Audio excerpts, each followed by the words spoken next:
ഇവിടെ ഉണ്ട് പാര തോന്നിട്ടോ, വലിയ പാര. ആ വലിപ്പുണ്ട് സാധനം, രണ്ടെണ്ണം ഉണ്ട്.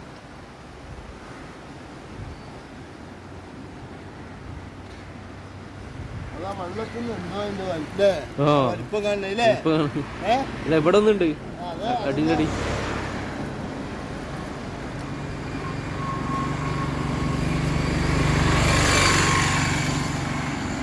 ഞാൻ പറഞ്ഞില്ല പാര വെട്ടുണ്ട് പറഞ്ഞില്ല.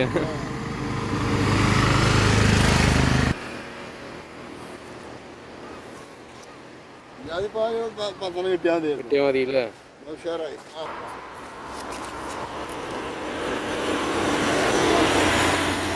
മച്ചന്മാരെ ഇപ്പോഴത്തെ വിഷയം ഇതായി, 2 പാരാട്ട കയറിയത്. നല്ല പൊരിച്ചടിക്കാൻ പറ്റിയ മുതലാണ്. ഇതേമാരത്തെ ഒരു 5-8 പീസ് കിട്ടിയാൽ മതി.